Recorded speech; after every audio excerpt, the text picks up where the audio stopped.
네. 오늘은 특성이 있죠. 말씀 전하겠습니다. 우리끼리 이렇게 소수만 예배 드리는 것 같지만 지금 가정에서 영상으로 실시간 함께 예배 드리는 분이 많이 있을 것입니다. 오전에도 실시간 영상으로 예배 드린 가정에서 예배 잘 드렸다고 문자가 왔습니다. 문자 한 통이지만 저한테는 위로와 격려가 되었습니다. 힘들 때일수록 서로 위로하고 격려하고 배려하는 모습이 필요합니다. 이 난국에 특별한 방송 장비 없이도 스마트폰 하나로 실시간 방송을 할 수 있는 이 기술이 있다는 것이 참 감사하고, 또 이에 협조해 주신 우리 전도사님과 청년들 감사하게 생각하고, 또 가정에서 함께 예배하는 우리 성도님들에게도 감사하고, 또 이렇게 힘든 시기에 나오셔서 함께 예배하는 여러분 모두에게 감사를 드립니다. 사실 우리 한국교회가 쉽지 않은 숙제를 받아 가졌습니다.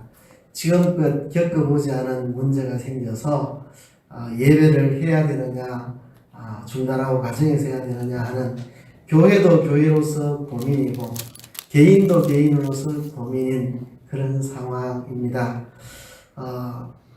지금 대형 교회들 중심으로 많은 교회들이 예배를 중지하고 인터넷으로 방송으로 함께 예배하는 것을 하고 있지만, 또 보도에 보니까 대형 교회들 중에도 여전히 예배하는 교회들이 있다 하고, 또 대구와 같이 가장 극심한데도 많은 교회가 예배를 중지했지만 또 드리는 곳은 예배를 드립니다.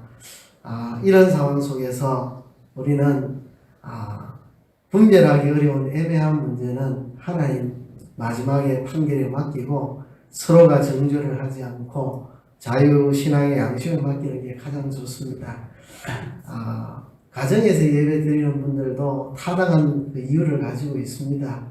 감염을 시키거나 전염이 되면 국가적으로 확산이 되니까 다른 사람이 피해를 끼치고 하니까 한동안은 가정에서 예배하는 것이 옳겠다. 그분들의 생각도 다 일리가 있는 생각들입니다. 또 뭐 위험을 따지자면 버스 타는 것도 언제든지 사고 날 수 있는 위험이 있지만 확률이 낮으니까 하나님께 맡기고 버스를 타듯이 확률이 있다고 해서 예배를 그만둘 수가 있느냐. 항상 위험의 확률은 언제나 있는 것인데 미확인된 확률을 가지고 예배까지 갈 필요가 있느냐. 그것도 나름대로 일리가 있는 옳은 생각일 수 있습니다. 그래서 이런 어려운 문제는 서로가 서로를 판단하지 말고 예배를 중단하고 가정 예배로 대체하는 교회들을 우리가 비판할 필요도 없고, 또 그분들이 우리를 정죄해서도 안 되겠고, 서로 간에 각자의 양심을 따라서 하고 결과는 하나님 앞에 가서 판단을 받기를 하는 게 좋습니다. 교인들 간에도 우리가 코로나 확진을 받았거나 아니면 의심 증상이 있거나 확진자와 직접 접촉을 한 경우는 예배에 참석하면 안 됩니다. 그 외의 경우는 각자 양심을 따라서 가정에서 예배할 분들은 가정에서, 또 교회에서 하실 분들 하시고 서로가 서로를 판단하지 말고 하나님의 뜻에 맡기는 것이 가장 좋으리라고 생각을 합니다. 성경 역사에 보면 하나님께서 어느 시대나 어느 지역의 죄를 징계하실 때 전염병을 사용하신 경우가 아주 많이 있습니다. 민수기에 보면 광야 이스라엘 백성 중에 고라당파에 반역이 일어났을 때 하나님이 진노하셔서 14,700명을 전염병으로 죽게 하신 사건이 있었습니다. 적은 수가 아니죠. 14,700명이 전염병으로 죽었습니다. 또 민수기에 보면 이스라엘 백성들이 모압과 미디안 여인들과 음행을 하고 우상 숭배를 하게 될 때 전염병을 보내서 24,000명이 죽은 적도 있습니다. 또 신명기 28장에 보면 하나님께서 축복과 저주에 대해서 선언하실 때 네가 여호와의 말씀을 삼가 듣고 그대로 행하면 이런 축복이 있을 것이지만 여호와의 말씀을 불순종하면 이런 화가 있으리라 말씀하실 때 그 중에 하나가 전염병으로 너희를 멸하겠다. 그렇게 신명기 28장에 그 말씀을 했습니다. 이런 성경 역사를 생각해 볼 때 우리가 지금이야말로 고요히 기도하며 하나님의 긍휼을 구해야 할 때입니다. 지금은 우리 모두가 하나님께 엎드려 기도할 때입니다. 하나님 앞에 우리의 죄악을 구하고 회개해야 할 때입니다. 하나님께서 무엇을 진노하사 이렇게 하시는가? 저 혼자 이런저런 많은 생각을 해봤습니다. 여러 가지 생각을 해봤는데요. 제가 생각이라고 했습니다. 그렇다고 단정 아니고 제가 하나님이 아닌 다음에야 뭐라고 단정을 할 수 있겠습니까? 제 나름대로 이런저런 생각을 해봤는데 첫째는 현 정부에 대한 하나님의 징벌인가도 생각을 해봤습니다. 제가 지금 정치 이야기하는 거 아닙니다. 최근 6개월 또는 1년 사이에 현 정권의 악재들이 계속 겹치는 것을 봅니다. 그런 악재들이 계속 겹치는 걸 볼 때 뭔가 하나님 현 정권에 대해서 징계하시는 건 아닐까라는 생각을 해봤습니다. 그 중에 지금 어쩌면 제일 큰 악재일 수도 있는 일이 벌어지고 있습니다. 이게 지금 정치 문제 이야기가 아닙니다.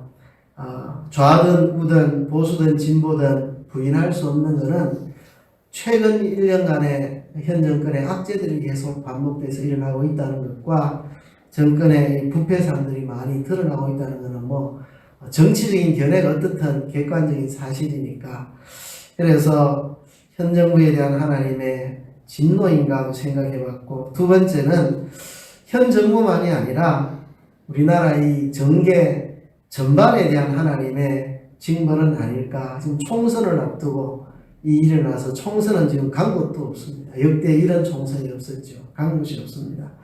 왜 이런 일이 벌어졌을까? 지금 우리나라가 여야, 보수, 진보, 좌우 둘로 쪼개가지고 죽기 살기로 극단적인 대립을 하고 있습니다. 우리가 어떻게 세워온 나라인데 정치인들이 자기들끼리 박 터지게 싸우느라고 나라 망하는 거 생각 안 하고 자기들끼리 끝없는 정쟁을 벌이고 있는데 하나님이 이것에 대한 진노는 아닌가 하는 생각을 해봤습니다. 비행기가 양쪽 날개가 있어야 날아갑니다. 그러니까 진보와 보수, 좌우 균형을 잡아서 나라가 가야 되는 거거든요. 진보는 분배에 초점을 두고 보수는 성장에 초점을 두고 진보는 평등에 초점을 두고 보수는 자유에 초점을 두고 서로 좋은 이념인데 서로 초점을 다르게 두어서 이 둘이 견제하고 균형하면 이걸 잡으면서 이쪽이 잘하면 이쪽을 사람들이 찍어주고 그러면 저쪽은 반성을 하고 또 저쪽이 잘하면 저쪽을 찍어주고 또 이쪽은 반성을 하고 이렇게 나라가 균형 있게 가야 되는데 지금 우리나라는 그렇지 않습니다. 진보는 보수에 아주 숨통 마지막 몇까지 끊어놓으려고 그러고 보수도 진보를 숨통조차 끊어놓으려고 하고 이제 니하고 내하고는 이 나라에 같이 살 수 없다. 둘 중에 하나는 죽어야 된다. 이 정도로 지금 극단적으로 가고 있는 상황입니다.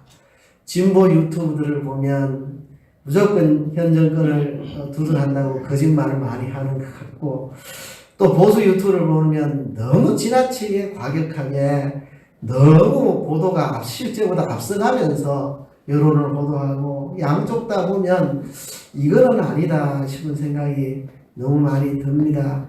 나라가 이렇게 가서는 나라 꼴이 안 되겠다 이런 생각을 많이 하는데 그래서 하나님이 진보고 보수고 현 정권이고 야당이고 정치계 전반에 대한 하나님의 진노를 아닐까 그런 생각도 해봤고 세 번째는 신천지에 대한 하나님의 진노는 아닐까도 생각을 해봤습니다. 신천지는 비유풀이라고 하는 굉장히 잘못된 완전히 왜곡된 성경 해석 방법을 사람들에게 반복적으로 주입시켜 세뇌를 시켜서 교묘하게 성경을 비유풀이라고 하는 왜곡된 방식으로 읽게 만들어서 결국 논리를 이상하게 전개해서 이만희 씨가 요한계시록의 이긴 자다, 백마탄자다, 재림예수격이다, 뭐 성령과 같은 격이다, 뭐 이런 식으로 해서 신격화하는 아주 잘못된 이단인데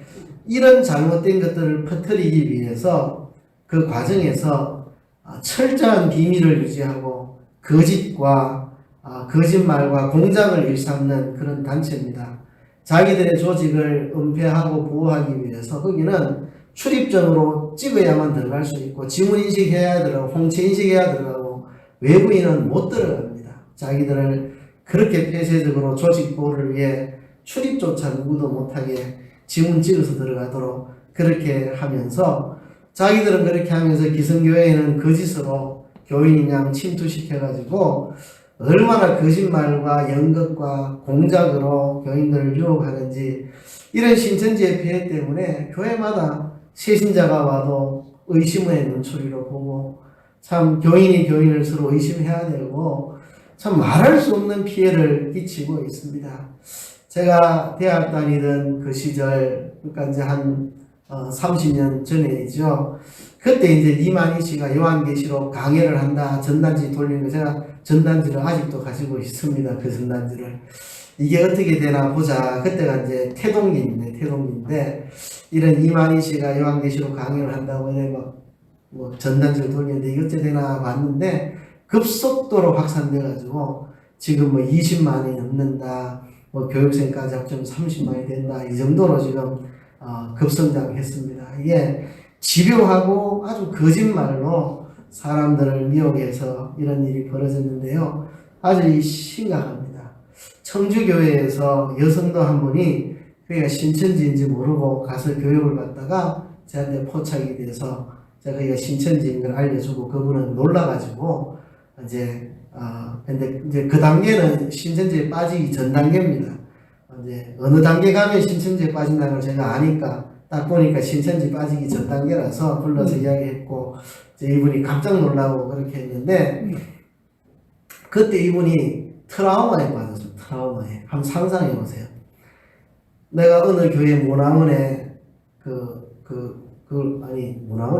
문화센터에 교육받으러 갔는데 요리 배우러 갔는데 어떤 분이 와서 이야기를 걸어서 대화를 나눴는데 내가 시어머니에 대한 상처가 있어서 이야기를 했더니 막 울면서 자기도 똑같은 시어머니에 대한 상처가 있다고 너무 똑같다고 막 같이 울어주니까 그래 친해져 가지고 막 서로 만날 때마다 서로의 상처를 이야기하고 같이 울어주고 정말 간이어도 빼줬듯이 하고 막 이래가지고 뭐 과정을 거쳤는데 그게 다 자기 보습하려고 거짓말로 연극한 거라는 걸 알게 될 때 사람 트라우마에 안 빠지겠습니까?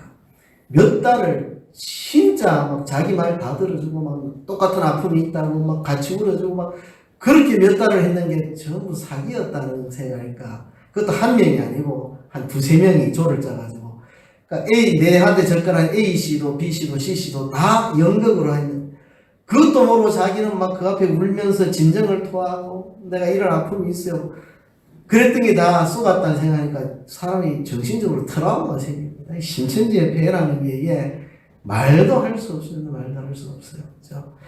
그래서 이 신천지에 대한 하나님의 진노인가 신천지는 자기 조직원들을 철저하게 은폐를 하는데 이렇게 코로나 바이러스이기 때문에 이제 격리하고 이거 역학조사를 해야 되니까 명단을 이제 내놓아야 되는 신천지로서는 가장 치명적인 그리고 신천지 교인들의 명단을 내놓는 것뿐만 아니라 교육생들의 명단을 내놓는 끝까지 안 내놓으려고 버텼는데 내놨는지 제가 확인을 못했는데 교육생들은 자기가 신천지 교육을 받고 있는 것도 모르고 있는 사람이 많거든요. 신천지라고 안 알려주고 혹시 이거 신천지 아닙니까? 이러면 아우 신천지 아니라고 신천지 그거 못 쓸 거라고 신천지 그거 못 쓰는 거라고 우린 그런 거 아니라고 이래 말하거든요. 신천지에서 교육생들 안심시키려고 완전히 빠지고 나면 사실은 신천지에 때려요. 그러니까 교육 단계에 있는 사람들은 신천지인지 모르고 가고 있거든요. 이제 이 사람들 명단 다 내놓으면 보건소에서 전화해서 당신 신천지 교육생인데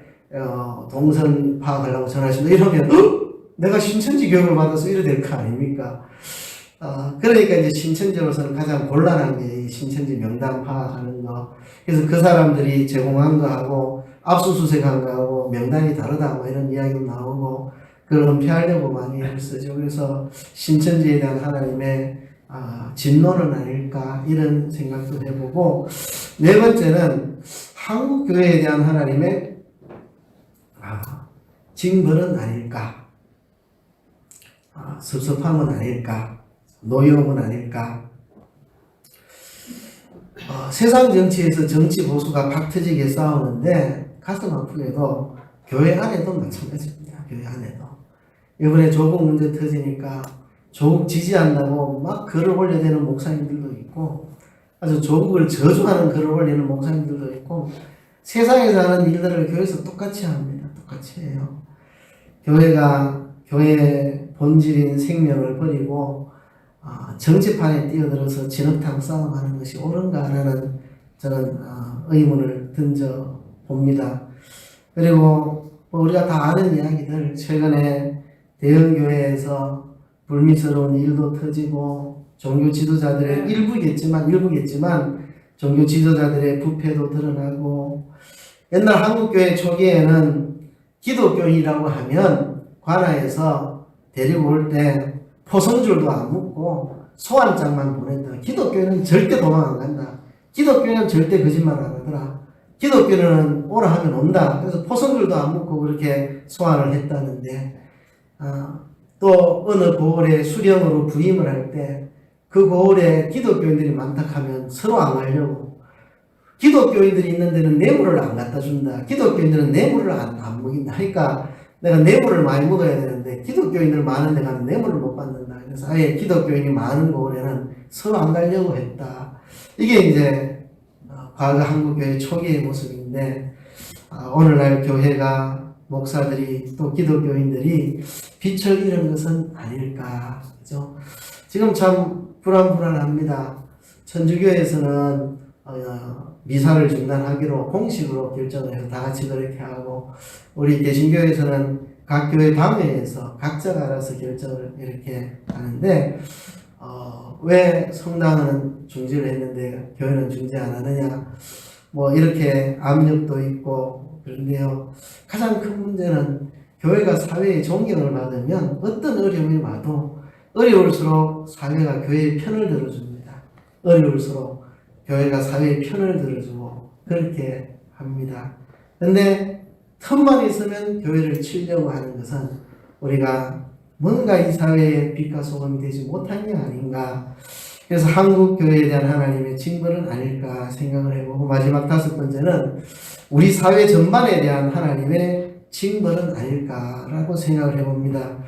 어제 우리 아이가 대학교에 LGBT 동아리도 있습니다. 이런 말 하고, LGBT가 뭐냐 하면 LGBT, 레즈비언, 게이, 양성애자, 성전환자, 이 4가지를 합쳐서 LGBT라고 하니까 동성애, 양성애, 성전환 이런 자들 모인 동아리가 대학교에 버젓이 활동을 하고 있다. 우리 사회의 이제 모습이죠.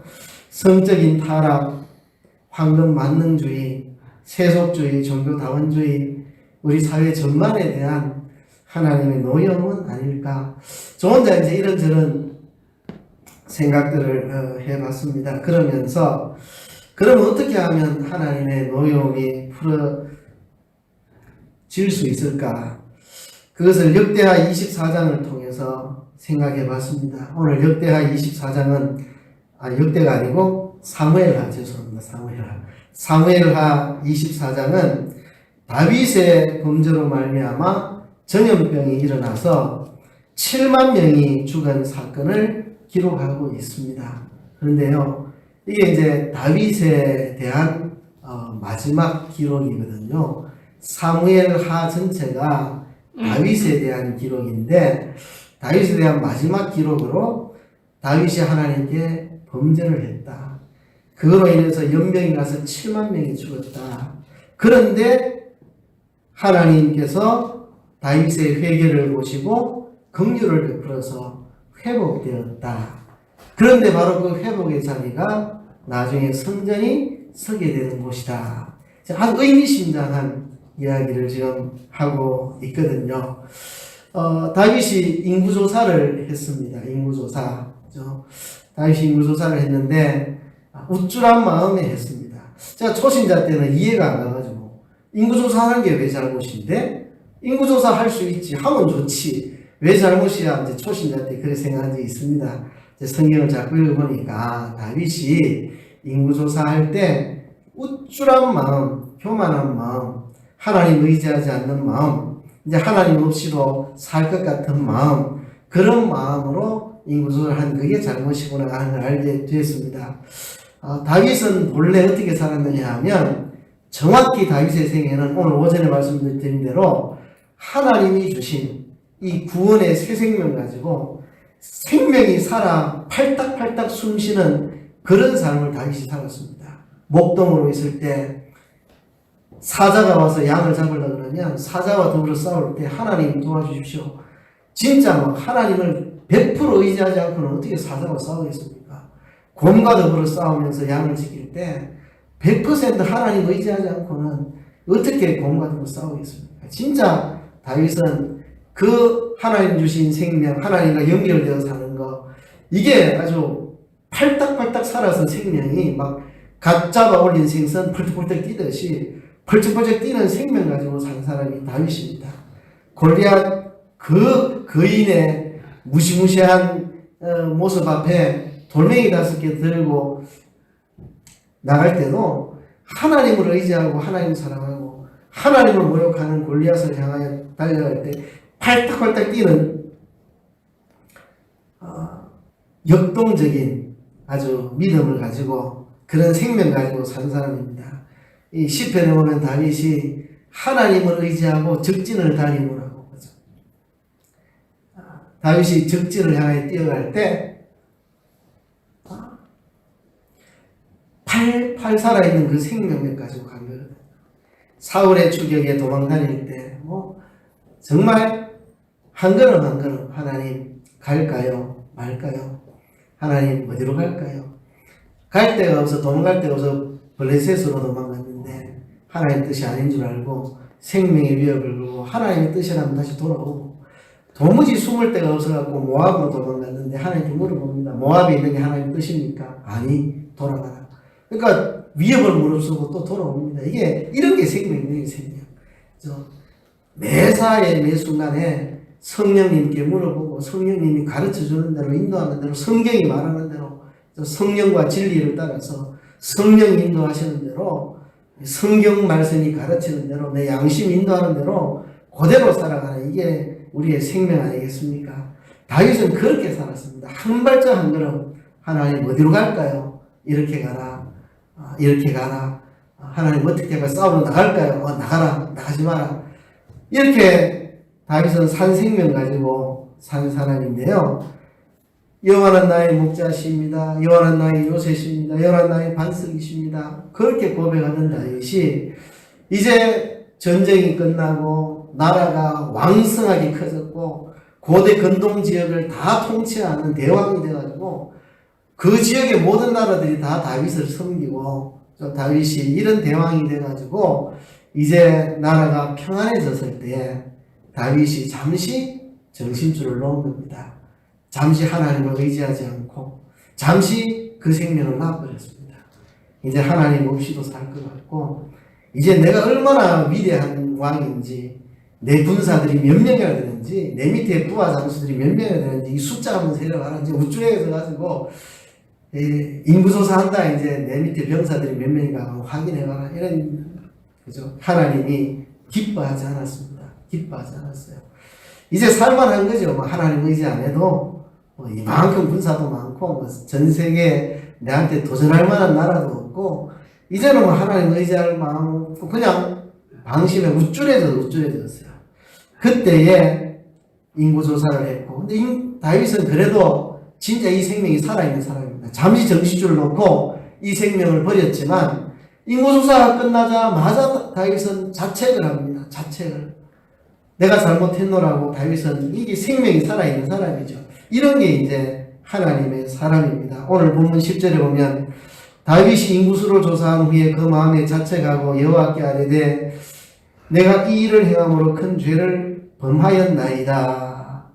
여호와여 이제 간구하옵나니 종의 죄를 사하여 주옵소서. 내가 심히 미련하게 행하였나이다.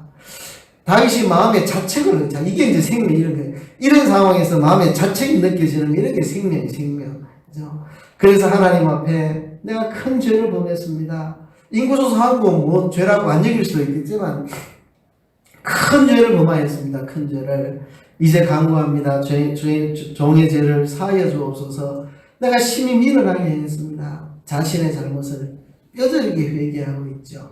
이 회개를 통해서 하나님의 긍휼이 오게 됩니다.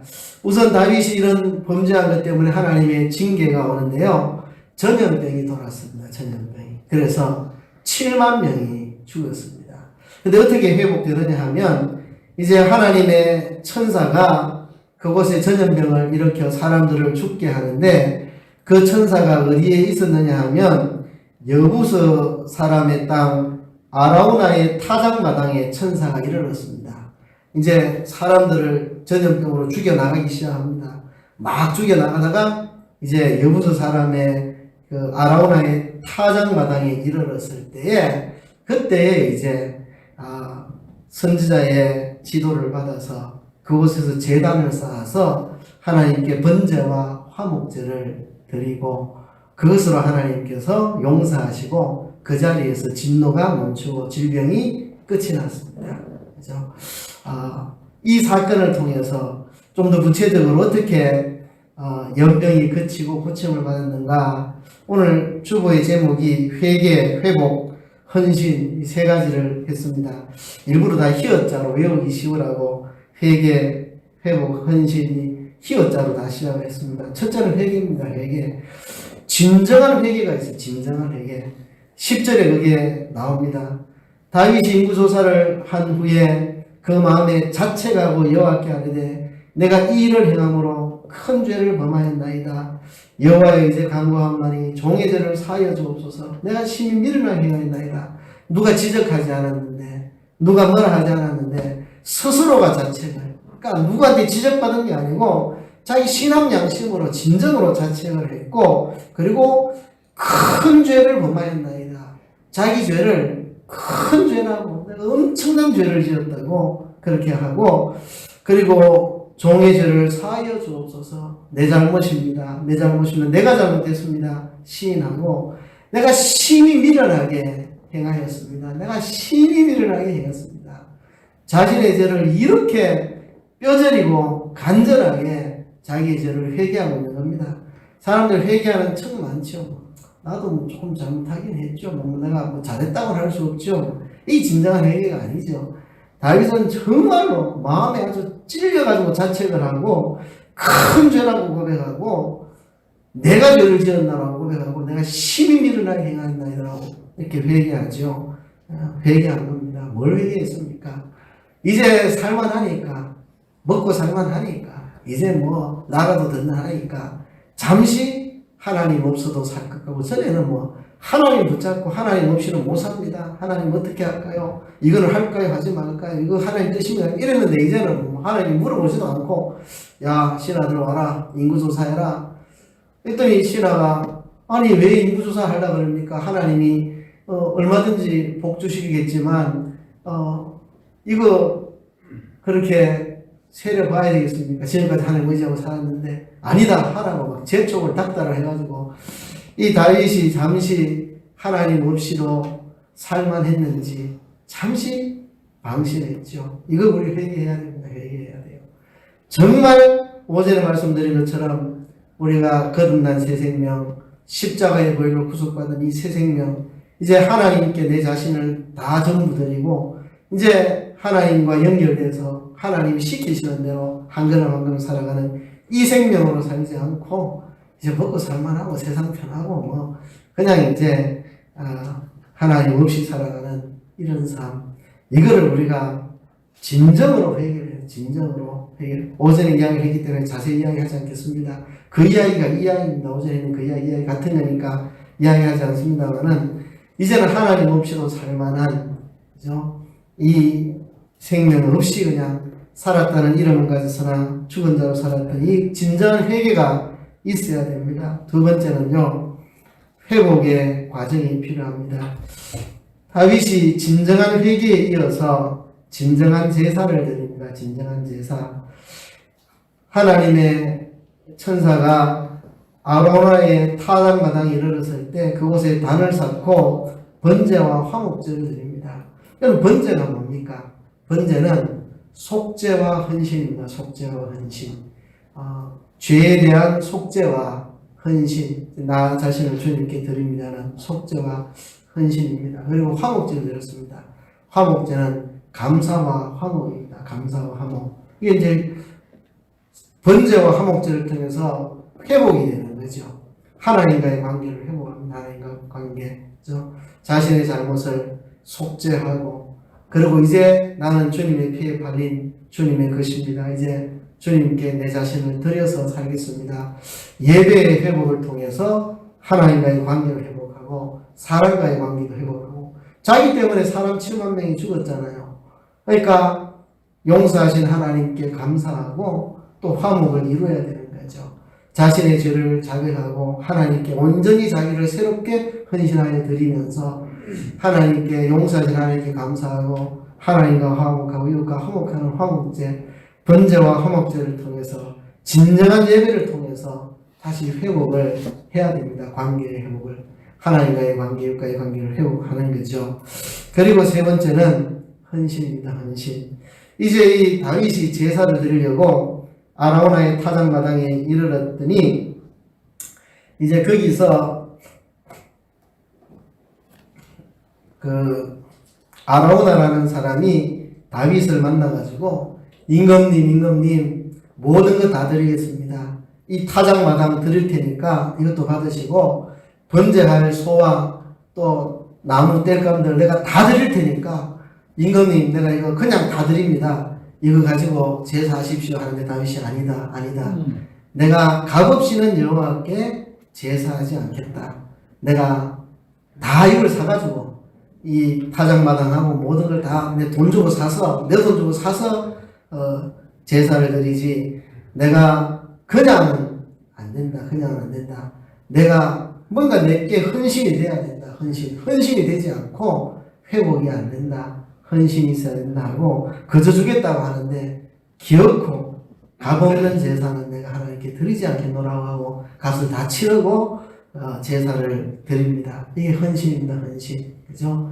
하나님의 긍휼을 가지고 올 수 있는 것, 우리의 잘못을 회개하는 진정한 회개, 진정한 참된 회개, 다윗의 회개 같은 참된 회개, 그리고 진정한 예배, 참된 예배를 통해서 하나님과의 관계를 회복하고 사람과의 관계를 회복하는 이 회복, 그리고 이제 주님 앞에 자신을 다 드리는 헌신, 이제 내가 주님 없이 잠시 한눈 팔고 살았던 거 하나님 잠시 잊어버리고 그 대속의 사랑 잊어버리고 우쭐해가지고 이제는 교만해가 내 멋대로 살아도 될 것까지 생각했는데 이제 다시 하나님과의 재헌신을 하는 겁니다.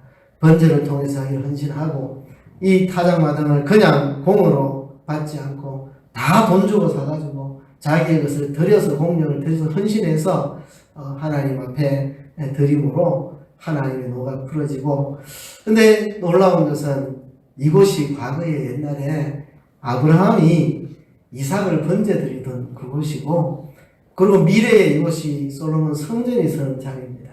그러니까 성전이 어떤 곳에 섰나, 이삭을 번제로 드리려고 했는데 하나님이 그를 막으시고 짐승을 대신 하나님이 준비하셔서 받으신 거죠. 그죠? 그러니까 이게 이제 죽음과 부활의 의미가 그 속에 담긴 거죠. 하나님의 은총이죠. 그죠? 우리가 죽어야 될 거 죽지 않고 짐승의 속죄물 대신 하나님 주신 속죄의 짐승을 주신, 결국 이게 하나님의 은혜와 자비 긍휼입니다. 우리가 죽을 것을 죽지 않고 대신 짐승의, 결국 그 짐승은 어린 양 예수님을 예표한 거죠. 그런데 그 자리에서 다시 다윗이 번제와 화목제를 드려 회개하고 긍휼과 용서를 받고, 그죠? 그곳에 나중에 성전이 서가지고 그곳이 죄인된 그의 백성들이 회개하고 주님 앞에 나가서 주님을 만나고 주님의 은혜와 긍휼을 가져오는 성전이 된 거죠. 하나님을 모시고 살아갈 수 있는, 하나님과 동행할 수 있는 성전이 그곳에 된 것입니다.